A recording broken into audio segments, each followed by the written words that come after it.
जब मैंने परमेश्वर से यह बात पूछी कि प्रभु ये लोग क्यों मरे, तब जानते हो प्रभु ने मुझे क्या कहा? इन्हें कोविड ने 30% मारा है, भय ने 70% मारा है। It's a mixture death. इनको कोविड ने 30% मारा है खाली। लेकिन जब इन्हें बताया गया ना आपको कोविड है, इन सबको डेविल ने याद करवाया, कोई नहीं बचा है। वो भी गया, ये भी गया। वो स्ट्रेस ले लेके इनके हृदय पे इतना प्रेशराइज हुए हैं ये लोग, और इनसे इनकी डेथ हुई है। मेरे भाइयों, मेरी बहनों, मैं आप में से हर एक को बताना चाहता हूं, परमेश्वर ने पहले जो लोग बनाए थे वे सारे लोग हजारों साल जीते थे, लेकिन आज मनुष्य की उम्र 100 से भी कम। जानते हो क्यों? उसका एक मुख्य कारण क्या है? और वो है स्ट्रेस, वो है चिंता, वो है दिमाग का अधिक चलना, वो है सारा दिन सोचते रहना। आपको लगता होगा आप सोच रहे हो, पर आपको पता है ये सोच आपके ऑर्गन्स के ऊपर अटैक करती है। अगर आज आप अपनी जिंदगी में किन्हीं हालातों से लड़ रहे हो, कोई चीज है जिसके बारे में आप बहुत सोचते हो, तो आज मैं उसके ऊपर कुछ बात करना चाहता हूं। आने वाला टाइम, आप तैयार हैं?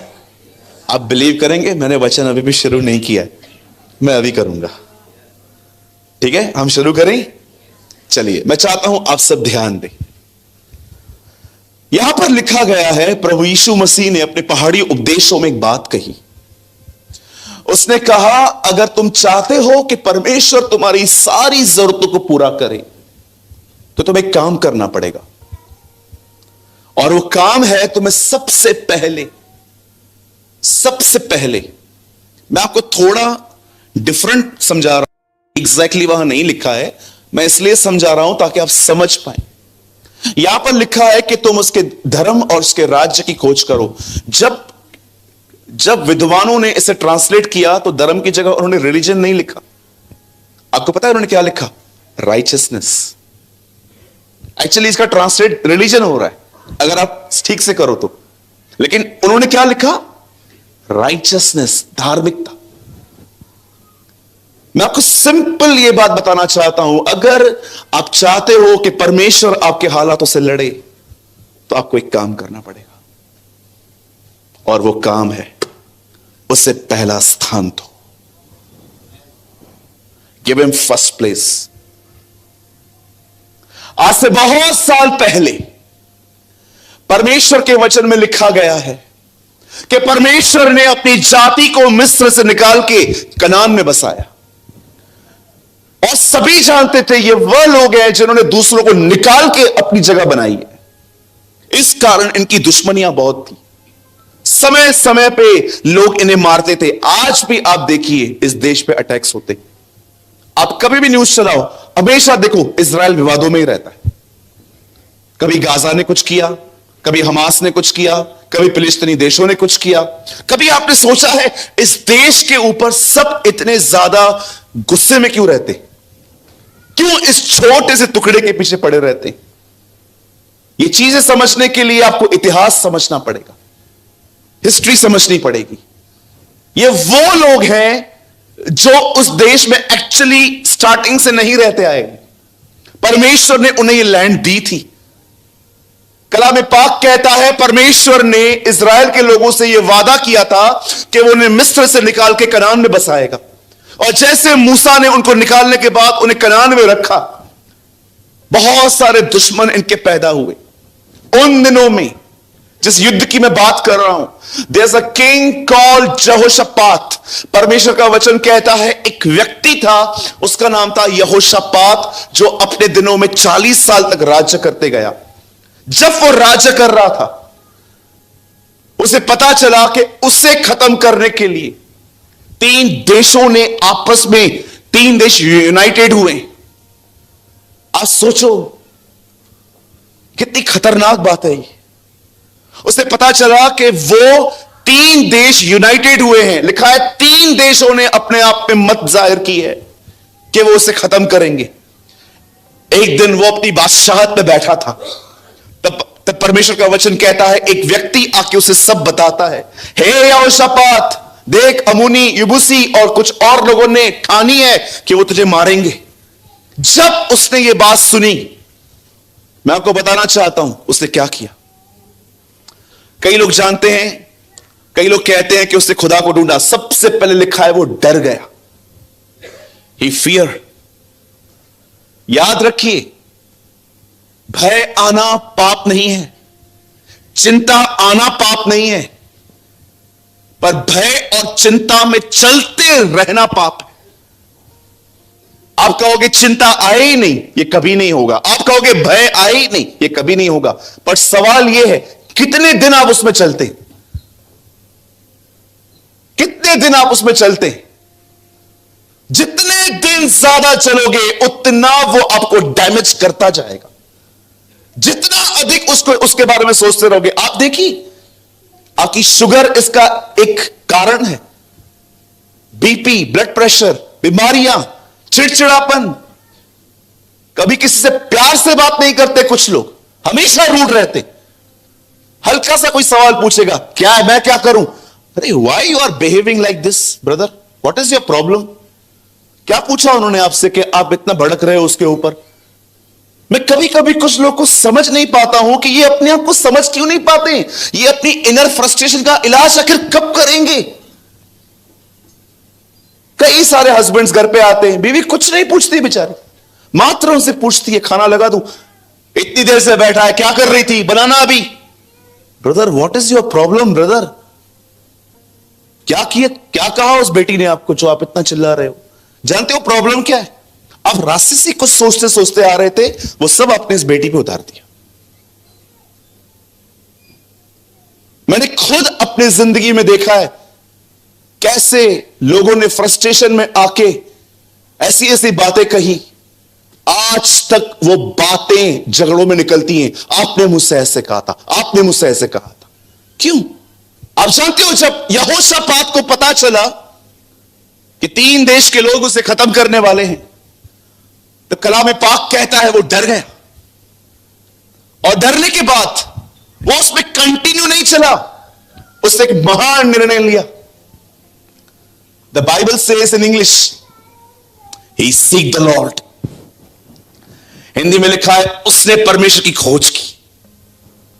उसे सबसे पहले जाके वजीरों को नहीं कहा जाओ इकट्ठे हो जाओ, मुझे बताओ शाम को कितनी आर्मी है, कितने लोग हैं। सब चीजें साइड में की उसने कहा चलो सबसे पहले खुदा को ढूंढेंगे।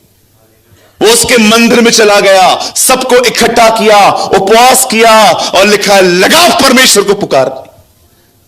और क्या दुआ करता है वो, उसको कहता है क्या तू स्वर्ग में परमेश्वर नहीं?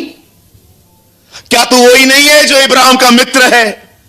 क्या तू वही नहीं है जो हमें वहां से निकाल के इस जमीन पे ले आया? यहोशापात जानता था ये लोग हमें क्यों मारना चाहते हैं। वो सेम चीज कहता है, तुझे पता है ये लोग हमें क्यों मारना चाहते हैं, तू हमें इस जमीन पे ले आया था ना। और जानते हो, जब दुआ करते करते करते करते करते अंत में जब अपनी दुआ को अंत करता है, तो जानते हो एक सुंदर लाइन वो कहता है, मेरी दुआ है खुदावन कि आज ये लाइन इनकी दुआ हो जाए। जानते हो उनको क्या कहता है? माई इंग्लिश मार्जिन सेज, मेरी इंग्लिश बाइबल बताती है, वो स्वर्ग की ओर देख के कहता है ये जो बड़ी भीड़ आ रही है, इनसे लड़ने के लिए न मुझे बुद्धि है न शक्ति है, परंतु मेरी आंखें तेरी ओर लगी रहेंगी। वाह, व्हाट अ प्रेयर। वो कहता है न इनसे लड़ने के लिए मेरे पास बुद्धि है न मेरे पास इनके लिए शक्ति है, पर मेरे पास एक ही चीज है, मैं तेरी ओर निहारता रहूंगा। ओ, मैं तेरी ओर देखता रहूंगा। मैं आपसे पूछना चाहता हूं, आप में से कितने लोग हैं जो खुदा से कहते हैं खुदा लड़ते लड़ते मैं कमजोर हो चुका हूं, अपने आप को बताते बताते सब ठीक होगा, सब अच्छा होगा, आने वाले दिन पहले के दिनों से अच्छे होंगे, मैंने अपनी जिंदगी में कुछ खुशी नहीं देखी पर मैं आने वाले दिनों में देखूंगा। प्रभु मैं थक गया हूं अपने आप से बात करते करते, मैं लड़ते लड़ते थक गया हूं खुदा।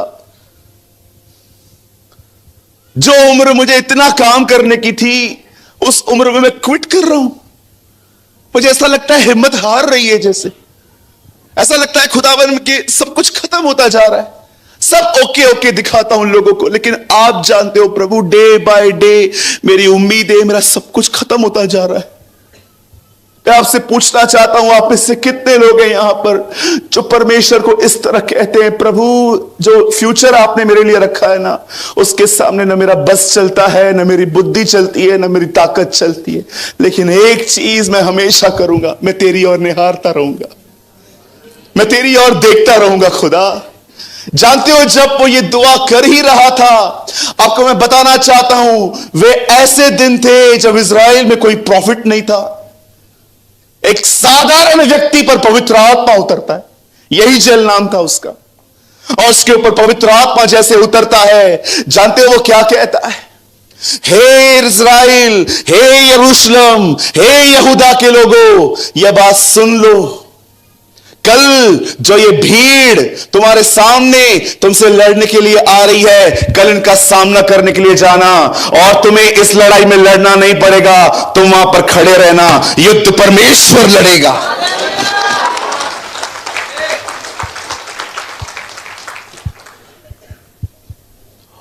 वो नबी कहता है कल जाना। कभी आपने ऐसी आज्ञा सुनी है, लड़ाई में जा पर लड़ना मत? कभी आपने ऐसी कमांड सुनी है जीवन में, जा युद्ध में पर लड़ना मत, हथियार मत उठाना, जा सिर्फ जा? परमेश्वर के वचन में लिखा है, यहोशापात के सामने एक नबी आता है और वो उसको कहता है जाना, कल लड़ना, सॉरी खड़े रहना, प्रभु तुम्हारी ओर से लड़ेगा, क्योंकि युद्ध तुम्हारा नहीं परमेश्वर का है। और जानते हो नेक्स्ट डे क्या हो गया? जब ये लोग अपने आप से निकल रहे थे, मुझे बताइए मेरे भाइयों मेरी बहनों, अगर हम यहोशापात की जगह होते, हम सबसे पहले रो में किसको भेजते आगे? मैं जिन जिन को जानता हूं ना अच्छा लड़ सकते, मैं उनको बोलता तू आगे जा, तू पहले मर। जानते हो उसे सबसे पहले आगे किसको रखा? इन हिंदी बाइबल सेज गवैयों को। डू यू नो द गवैया? गाने वाला गवैया। आप बिलीव कर सकते हैं ऐसा हो रहा था।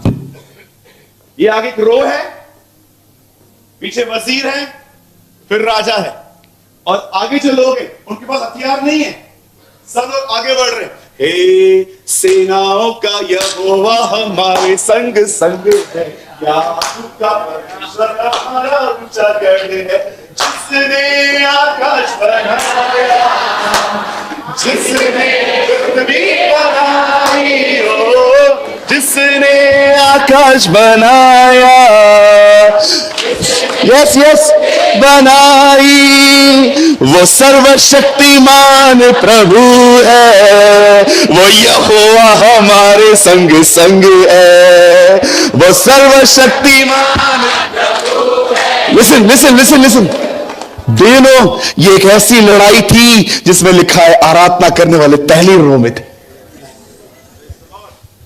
आप में से कितने लोग ये बात जानते हैं? परमेश्वर हथियारों से नहीं लड़ता, उसको लड़ने के लिए हथियार नहीं है। दाऊद गोलियत को कहता है तू बाला और सान लिए हुआ है, परंतु मैं उसके नाम से आया हूं। याद रखिएगा, यीशु ने कहा दुष्ट आत्मा को कैसे निकालोगे? तेल लगा के, मेरे नाम से। परमेश्वर का नाम दृढ़ कोट है।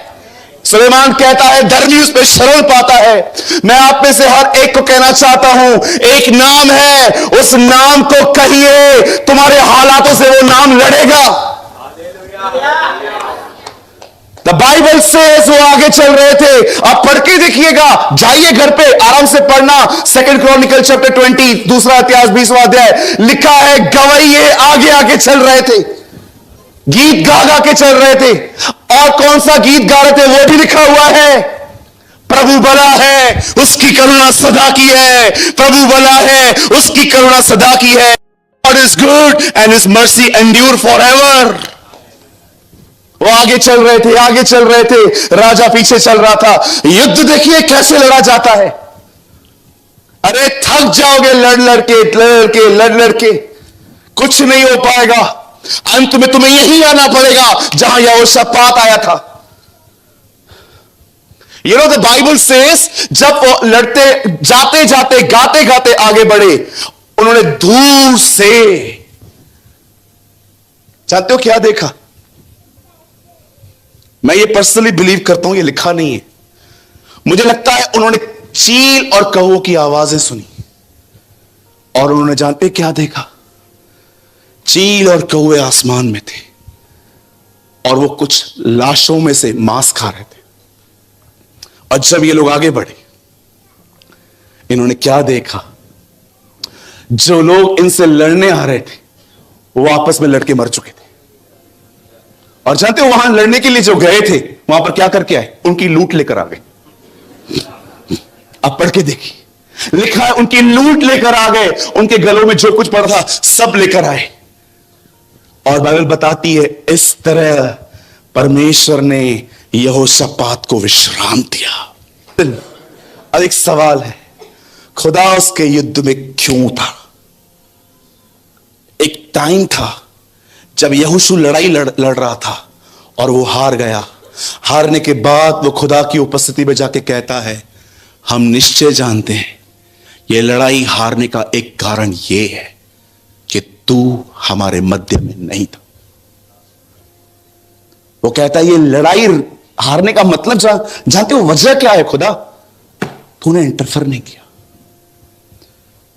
तब परमेश्वर उसे कहता है, हां मैं इस लड़ाई में नहीं आया, इसलिए तुम हारे। क्यों नहीं आया? उसका कारण जानते हो क्या है? इससे पहले वाले देश को जब तुमने वहां पर से लोगों को निकाला, वहां से कुछ लूट ली गई थी। एक व्यक्ति ने कुछ चुराया है, उसका नाम आकान है, उसको ढूंढो।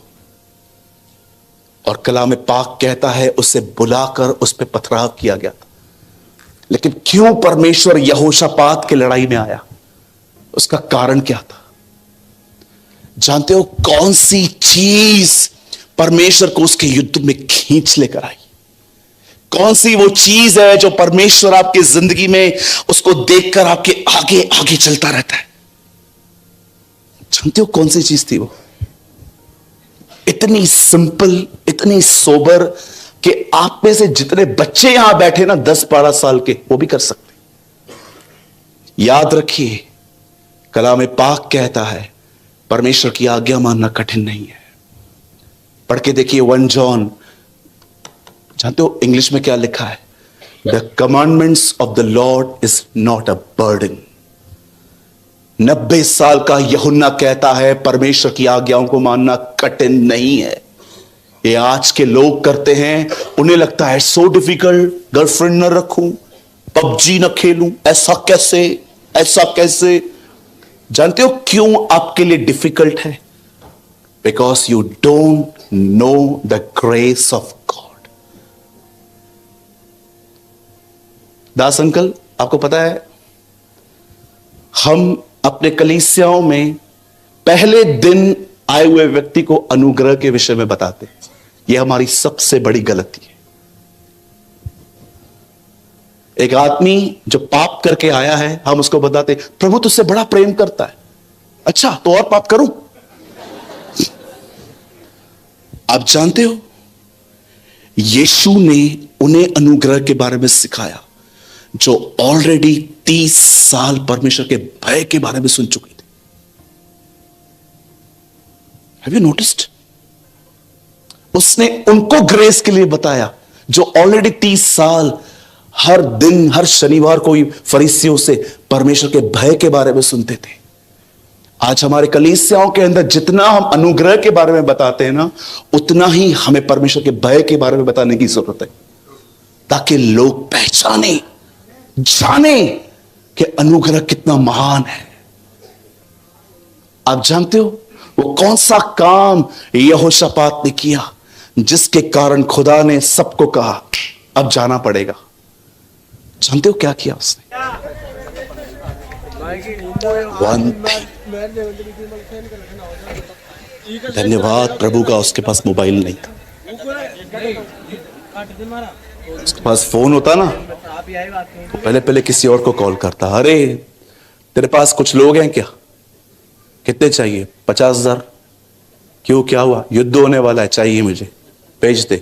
दूसरे को कॉल करता, तेरे पास तोप पड़ी है क्या? तोप क्यों, क्या करेगा? 3 देश के लोग मारने वाले हैं मुझे, जल्दी तोप लेके आ। आपके पास, अच्छा वो जो प्लेन उड़ते हैं आपके पास वो भी हैं क्या? भेज दो। और क्या चाहिए? और लगा, यूक्रेन को भी लगा, उनको फोन करो, वो बोलेंगे तुम हमारे पास भेज दो। थैंक गॉड उसके पास ज्यादा कॉन्टैक्ट्स नहीं थे। आई थिंक जिसे परमेश्वर को इंप्रेस किया वो ये थी, वो अपनी प्रॉब्लम में सीधा खुदा के पास गया। That is a thing. हम लोग जानते हैं पहले क्या करते हैं, हमारे पास प्रॉब्लम आती है, फोन तोला, फोन तोला, फोन तोला, फोन तोला, दे दे, तू ही दे दे भाई, फोन तोला।